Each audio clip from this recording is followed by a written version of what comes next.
job. And I didn't realize this is number 6 times. And I'll see you next year.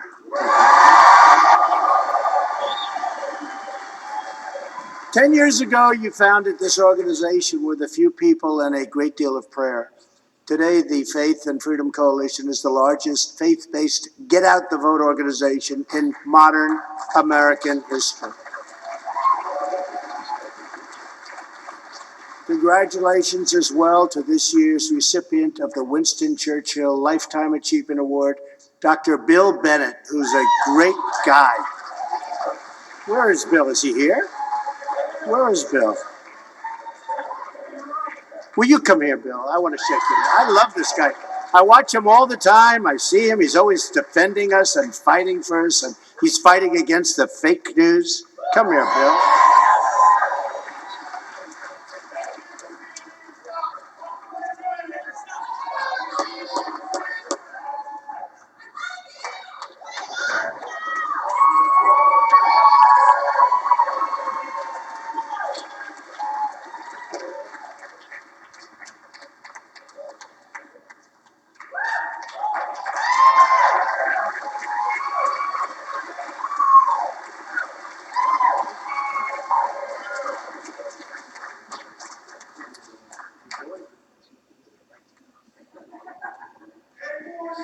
Are his boys here?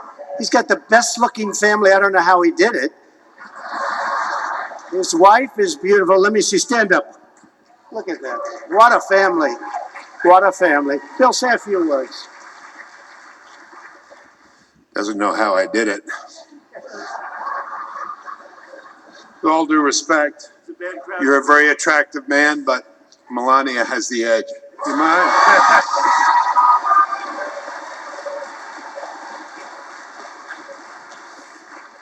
You'll excuse that. He's from Queens. I'm from Brooklyn. We talk like that.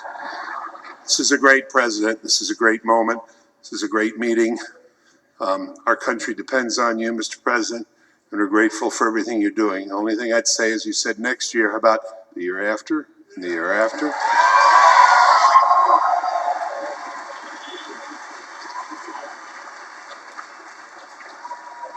Thank you, Bill. Special man. Thank you very much. And he's a fighter. He's a fighter for good. We like fighters. We like fighters for good. It's wonderful to be back here with so many friends and patriots, pastors, rabbis, and a record number of students.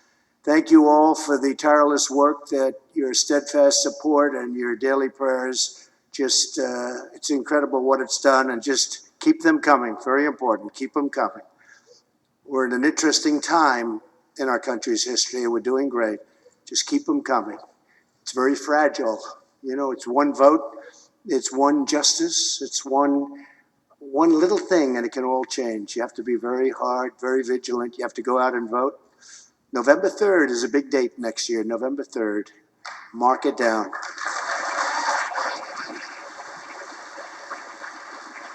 But I want to thank you for your voice, your time, and your energy, and to knock on doors and make calls and educate voters and mobilize your fellow Americans. Because with your help, we will soon once again win a historic victory for life, for family, for faith, and for freedom.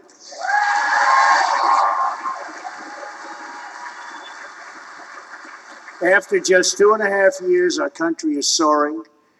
Our communities are thriving. Our economy is booming, perhaps like never before. We may have the greatest economy in the history of our country. And we're once again defending and promoting our great American values. And we're saying Merry Christmas again. Do you notice? Remember? Remember? I usually save that for November, December, but I was just thinking, as I mentioned, I was saying we're going to say Merry Christmas. They were all taking it down off the department stores, everything. You'd see a big red that say Happy Holidays. No Merry Christmas. They're saying Merry Christmas again. It's very interesting. They're proud of it. Since the election, we've created 6 million new jobs. Nobody would have believed that. We've lifted more than 6 million Americans off of food stamps.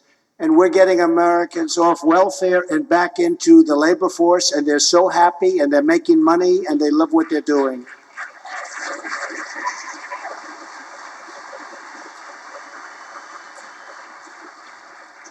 And you've seen me say this before. Where is Sean? Is he here? Or NFL, not only NFL, but he's MVP.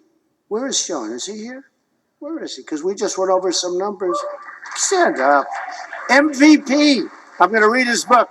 He gave me his book in 2005, 2006. What was that, Sean? 2005 MVP.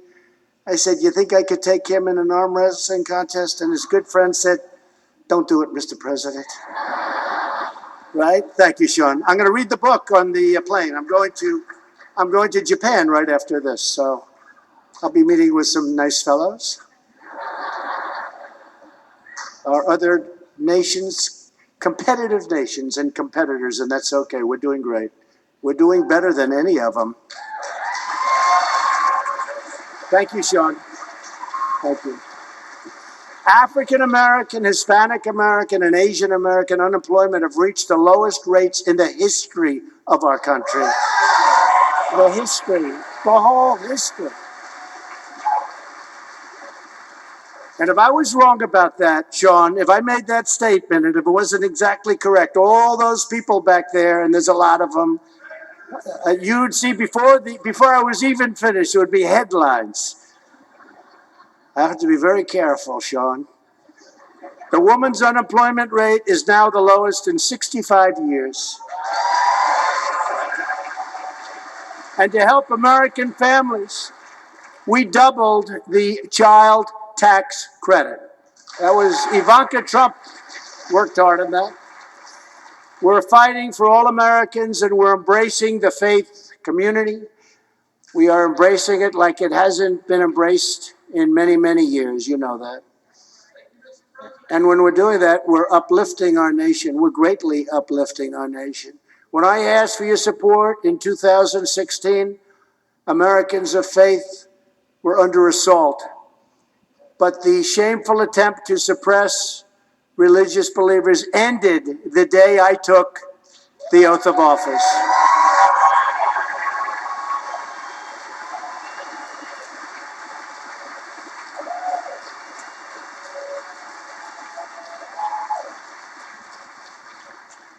And now, by the way, because of what we did with respect to the Johnson Amendment, you know what I'm talking about? Our leaders, like all of the people that have been so supportive, our pastors, our ministers, our priests, our rabbis, all of our religious leaders, we're allowed to speak again. We're allowed to talk without having to lose your tax exemption, your tax status, and being punished for speaking. And the people that we most want to hear, our great clergy, is now able to speak without fear of retribution. And I'm very proud of that. I said I was going to do that. I'm very proud of it. They can speak, unless they speak against me, in which case we'll bring it back. We'll bring back that Johnson Amendment so fast, Sean. I'm only kidding. They're going to take it seriously. You know, they're going to go out. We have breaking news. They're going to say, see, I told you he wants to be a dictator. I told you that. They are unbelievable what they do. You have to say it with a big smile on your face. Otherwise, and even that doesn't work. Bill understands that, right, Bill? We're cherishing our nation's religious heritage once again. My administration has taken historic action to protect religious liberty.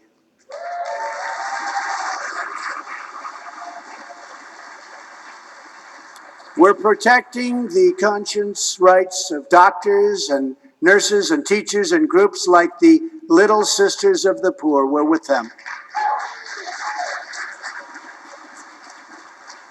Made a lot of progress. We've taken action to uphold free speech on college campuses.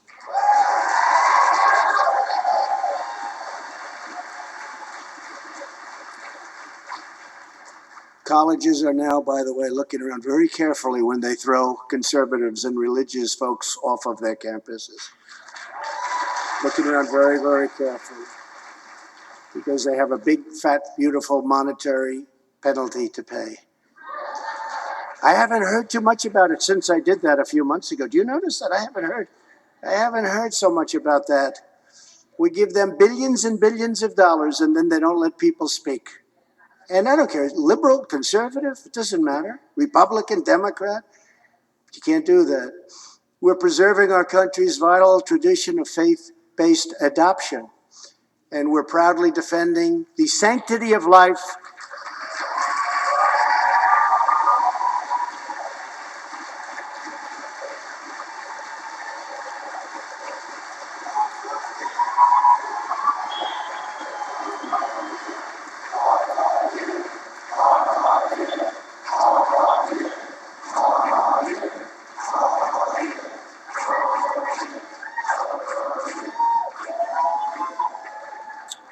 but keep fighting because, as most of the people in the room know, it's very fragile. Unfortunately, Democrat politicians have become increasingly hostile to pro-life Americans who want to help more children find a loving home and share their dreams with the world. Virtually every top Democrat lawmaker now supports taxpayer-funded abortion right up to the moment of birth. And by the way, if you watched Virginia, the governor, after the moment of birth, that was something that nobody heard of before. After the moment of birth. Nobody believed it. I had never heard of it. I don't think anybody had heard of it. When he talked about wrapping the child and then discussing with the mother whether or not she wants to keep, the child is born. So that becomes an execution. That becomes an execution. Every child, born and unborn, is made in the holy image of God. And that is why I have asked Congress to prohibit the late-term abortion of babies. And they'll do that.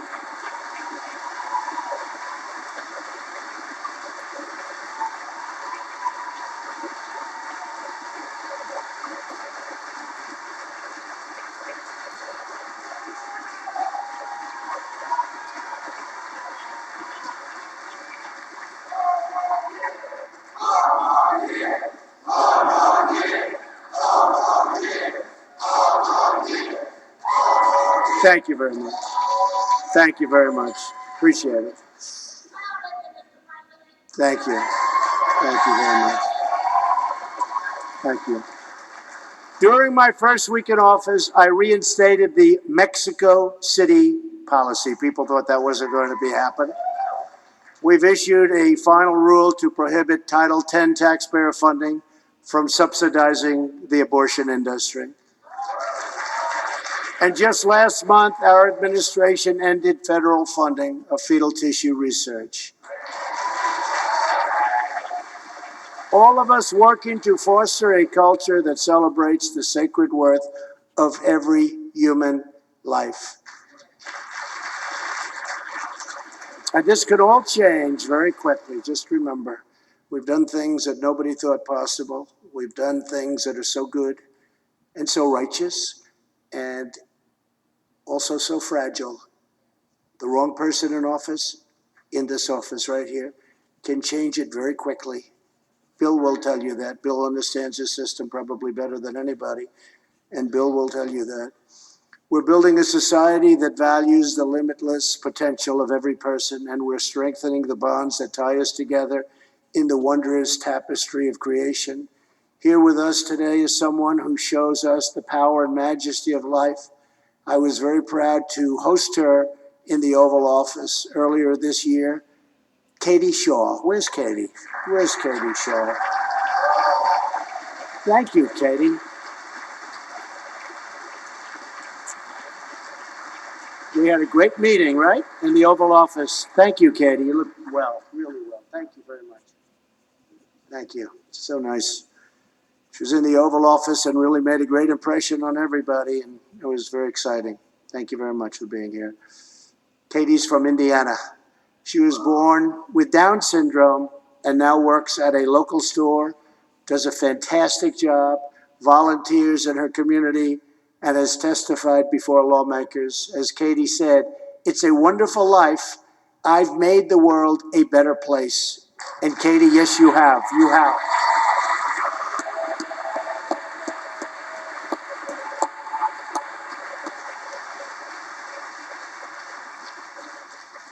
Our nation is uplifted by incredible Americans like Katie who fight for the dignity of all humanity. My administration has also taken historic action to protect Americans' rights enshrined in the Constitution.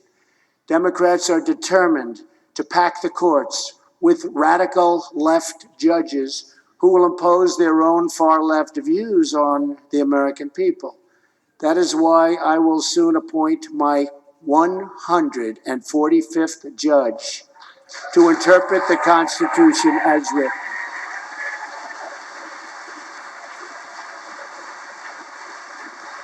You know, normally when a president assumes his position in the White House, you have no judges. You come as they retire, they get sick, they pass away, things happen, and they leave, and you'll get 1, 2, 3. I inherited 138 empty spots. 138. I said, this is impossible, because President Obama either didn't get them through or couldn't get them through or something happened. But I said, how many judges do I have? Sir, you have 138 federal judges.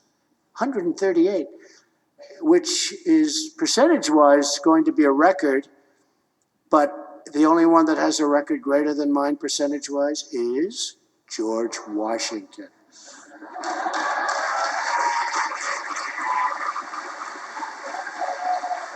I'll never beat that record. He had 100%. But I have more.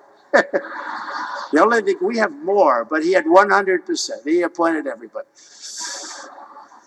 But think of that, 145 judges were up to, I had 138, and then through attrition and things, we picked up some additional, we putting fantastic people on the courts, and it makes such a big difference, nobody would believe. And we have 2 new Supreme Court justices, Neil Gorsuch and Brett Kavanaugh.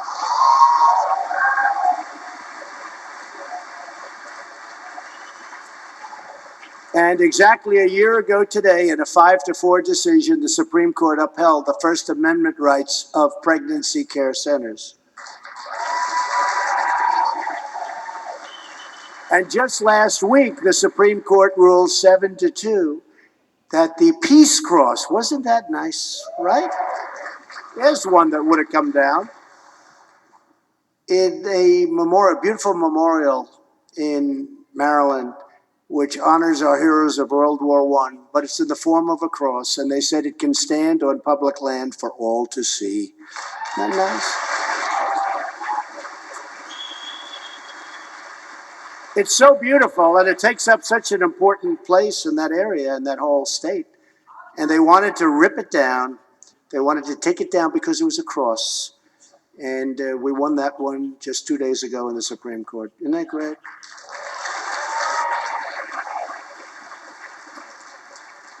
Americans' belief in God has forged the character of our country and made our nation a light unto the world. We are respected again as a nation, I will tell you that.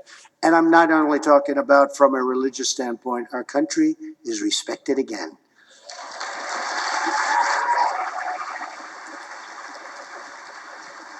Today we are excited to be joined by hundreds of college students, including 8 students from Liberty University, great school, who just got back from a mission trip to Oklahoma.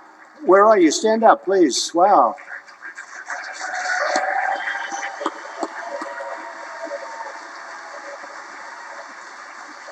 That's fantastic. It's a great school, and Jerry Falwell's a friend of mine, and he was with me right from the beginning. And he's so happy about it. I could tell you stories. He said that he was so honored to be there. He understood from the beginning what was going on. And he does say, and so did Pastor Robert Jeffress, a great friend of mine, he'd say, our president may not be the best at the Bible. He may not have read it 2,000 times, but he's the best for us. And that's great.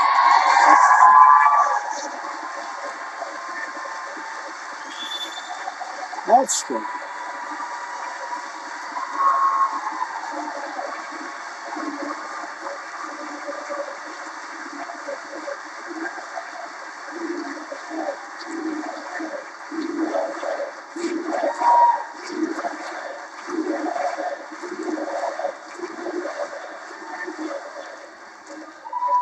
Thank you very much, everybody. Thank you. And who are those 17%, right? Ralph asked that question. I do. I want to talk to them. As one of the great students, Phoebe, recently said, every day on the trip is a chance to love others the way Christ loves us. Where's Phoebe? Stand up, Phoebe. Thank you very much. Very nice.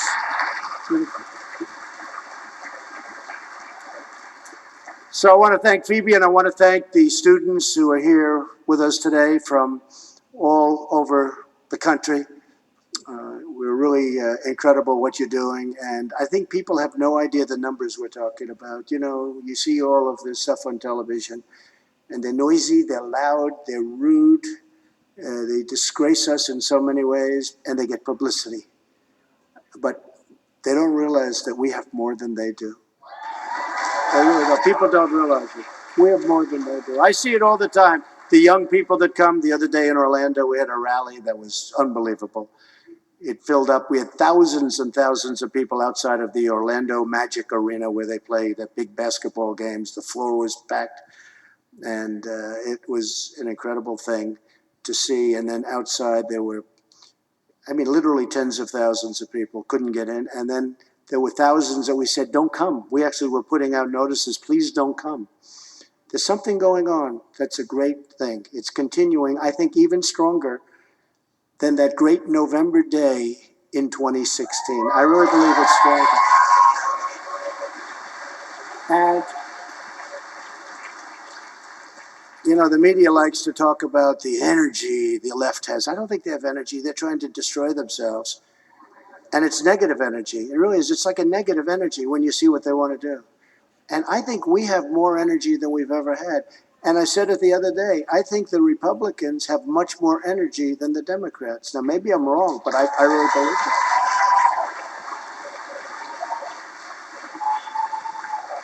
And they like to talk about 2018. Well, number one, in 2018, I didn't run. I wasn't running. I was helping people. And almost everybody I helped, the governor of Ohio, he's great. The governor of Georgia, he's great. The governor of Florida, Ron DeSantis, he's great. Oklahoma, I mean, so many different places. Every place we had such tremendous, and remember, they were going to take over the Senate and the House. Well, there's so many people in the House, but the ones like in Kentucky, Andy Barr, the ones that we helped, the ones that I went to won. They won their races against very tough competition. But we held the Senate and picked up 2 seats, and nobody wants to talk about it. Nobody wants to talk about it. And if we didn't, we wouldn't be having judges, but nobody wants to talk about that. All they want to do is say, oh, they lost House seats. Well, you know, there's a lot of people running in the House. And what I did is I campaigned for senators, and we almost picked up another 3. We came very close to big upsets. So I actually think we have the energy, and I'm going to be running, and it's going to make a big difference. We're going to win a lot of things that people have no idea. Like, for instance, in the audience the other night, so many women for Trump, so many. So many.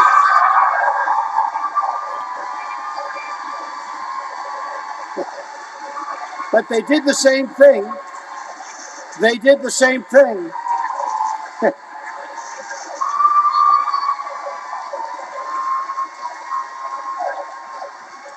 They did the same thing in 2016. Women, they'll not vote for Trump. They're not going to vote. I was saying to my wife, do you think women are going to vote for me at all? And we got I mean, the women came out, and it was incredible what happened against Hillary Clinton. Wonderful woman. Wonderful.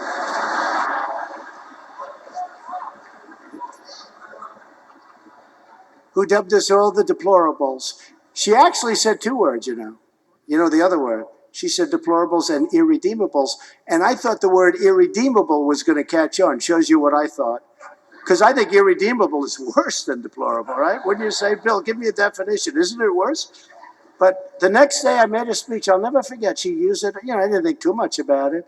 The next day I'm in this big stadium making a speech, and I see, we're the deplorables. We love you. Saying, where did that come from? See, that's why politics is a tough business. One word can put you right out of business, right? One word. That was not a good speech she made. I don't know who wrote it, but I don't think she'd ever want to use them again. The deplorables. The activists, The activists in this room, and that's what you should call yourselves. You're activists. Be an activist. They are activists. What they do is so terrible. Be activists. That's okay. There's nothing wrong with it. And the believers across our country, they strengthen our communities in countless ways, so many ways. That's why we're empowering Americans of faith to live by the Lord's calling, to love their neighbors. We've created nearly 9,000 opportunity zones with Tim Scott from South Carolina. He's a great guy. Great guy. He came in with this idea, and nobody had any idea it was going to work like this. There's never been anything that worked like this. It's incredible what's going on with opportunity zones, brand new, which give churches and investors more ways to rebuild distressed communities. And last year, with the help of many faith leaders, I signed groundbreaking criminal justice reform into law.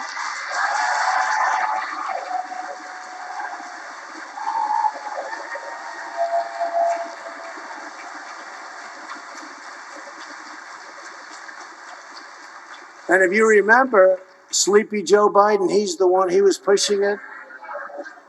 And that was a killer for Hillary Clinton. And I remember the first time I saw people, real activists, against Hillary because of her husband and what they did on criminal justice reform. And they did nothing to fix it. What they did, it was terrible. The Crime Act, what they did was terrible to so many people. And we got criminal justice reform passed with very conservative people and very liberal people. I mean, it was an amazing thing. But nobody until, that was done 4 months ago, nobody until this time thought it could ever happen. And you had to see the people that were in favor of it. The most conservative people, some of the most conservative, even more conservative than Bill Bennett, which is hard to believe. Am I right? I mean, seriously conservative. And also very liberal people. It was a great thing. It was a great thing. We're glad to be joined today by the first person released from prison under the First Step Act, Matthew Charles. Where's Matthew? Thank you, Matthew.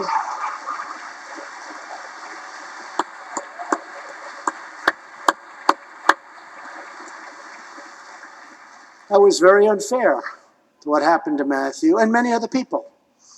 Many other people. We're very tough on crime, but what happened to some people was very unfair. So it's really great that you're here, Matthew, and I hear you're doing phenomenally well, and we appreciate it. What a great, great person you are. Thank you. Thank you. Thank you very much. To help our citizens overcome the grip of opioid addiction, big problem, we secured a record $6 billion in new funding, including support for treatment and faith-based organizations. And we've had a great, great experience. People don't know. Way down, opioid, way down. Unfortunately, other drugs sometimes take the place. Fentanyl is a disaster coming in from China. I'll be talking to President Xi about that tomorrow. But we have tremendous amounts of drugs that come in from places, and we got to stop it. And we're doing pretty well, but it's a tough. Every time you knock one, another one pops up. But we'll be talking to President Xi about that. For the most part, China makes the fentanyl, and it's unbelievably powerful and unbelievably destructive and bad. We're expanding affordable health care, increasing access to plans, 60% cheaper than Obamacare. We're doing a plan that's going to come out if we win back the House, if we keep the Senate and win the presidency. I think we're going to do all. I think we have a great chance to do all. We have a health care plan that's far better than Obamacare. I'm keeping Obamacare alive because I felt I should do that. We had a chance to terminate it, and a gentleman voted against it after campaigning for many years to repeal and replace, that he voted against repeal and replace. Someday somebody will explain that to me, but that's what happened because we just about had it done. But we're going to actually end up better, I think. We're going to do, if we win the House back, keep the Senate and win the presidency, we're going to have a plan that blows away Obamacare. It'll be less expensive, and it'll be far better health care and health insurance. And we'll be announcing it over the next month or so. And to help patients access life-saving treatments, we passed Right to Try. I love that. You know what that is. I hope nobody in this room ever has to use it, especially you folks, you're so young. But I hope nobody has to use it. But people would travel all over the world to try and get relief. People that had money, people that didn't have money would just go home with no hope. And now we have the right to use our great geniuses, the best in the world, for possible cures that haven't been approved yet. Couldn't use them. They'd go to Asia, they'd go to London, people would go to London, any place. And now we're using it, and we have had some incredible success. And I must say, the other day I was watching a favorite network of mine that I really have a lot of respect for. That doesn't always treat me so great, by the way. They could do better. But at least they're fair. And I was watching, and I heard the story of an incredible, unbelievable young woman who was battling rare bone cancer. They made a mistake. A doctor or hospital made a mistake. She called it it was a medical error. Her name is Natalie Harp, and she lit up the television screen like very few people I've ever seen do it. And she talked about how they were preparing her for death. And because of Right to Try, she's now living and I think doing phenomenally well. And somebody said she's here. Are you here, Natalie? Where's Natalie? Will you come up here, please? Come up, Natalie.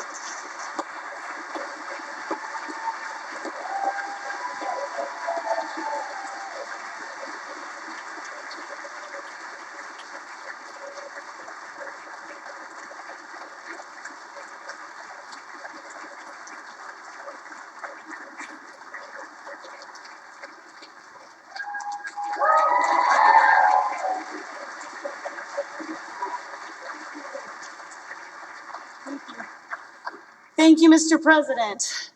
You know, we all know the story about the Good Samaritan. But what you don't know is I was that forgotten person on the side of the road, the victim of medical error, the number 3 cause of death under the previous administration, and left to die of cancer. First, the medical establishment, they came by and they saw me there, so they wrote prescriptions for opioids and they walked on. Next, the political establishment, they saw me there. And they stopped just long enough to come over and tell me how to die, how to speed up my death so I could somehow die with dignity. But then an outsider, my Good Samaritan, President Donald J. Trump, he saw me there and he didn't walk by, he stopped. And for every single one of us, he gave up his own quality of life so we could live and work and fight with dignity, because he believes in survival of the fighters, not the fittest. And so, Mr. President, I have to say you have made a lot of promises to us, and you have kept every one of them. So now we're going to make you this promise. Just as you fought for us, Forgotten America will never forget how you saw us on the side of the road, and you walked over, and you picked us up, and you made us great again. And now we're going to fight for you, Mr. President. God bless you.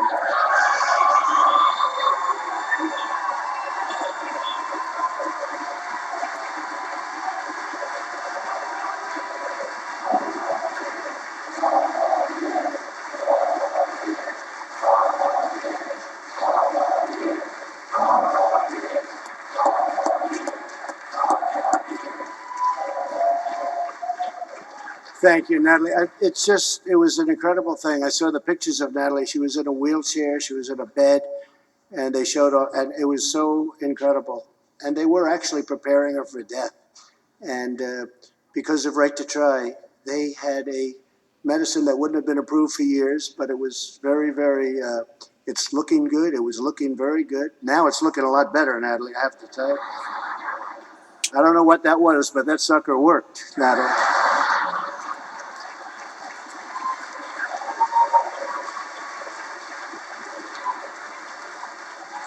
You know, part of the problem with Right to Try is that the big pharmaceutical companies and the labs, they didn't want to do it because they didn't want to have where a person's terminally ill or very in bad shape. They didn't want to have that on their record. I understood that. And so we didn't put it on their record. We made a second, record which people don't see and we don't want to show. You know, it's unfair to them, but they didn't want it on their record because people were very far along, unfortunately.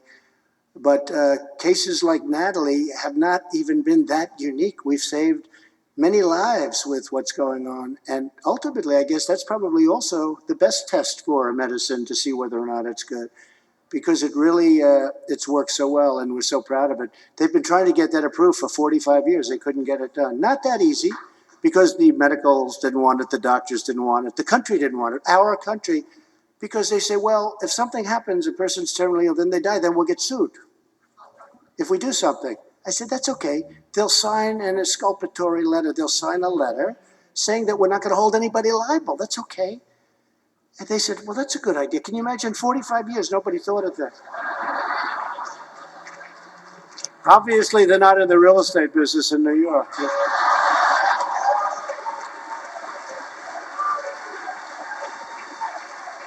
And we had great help from the Republicans, and we actually had some Democrat support, and we got it done. And to me, I thought that was going to be so easy. It was not an easy one, but we got it done, and got it done the way we wanted, properly and very strongly. And I just want to say that, Natalie, you are an inspiration. You really do. You lit up that screen. My wife watched. I said, you have to see this. It's a great invention. It's called TiVo. Okay? I don't want to be advertising, but you know, it's like better than television, because television, you never see it again. With TiVo, you play it back. I played it back. And my wife said, that is amazing. So we're very proud of you, Natalie. Thank you very much. It's incredible person, incredible spirit. We want every American to have the chance to live and to dream and to thrive and to protect the safety and well-being of our citizens. We're securing our border, building the wall. It's being built right now.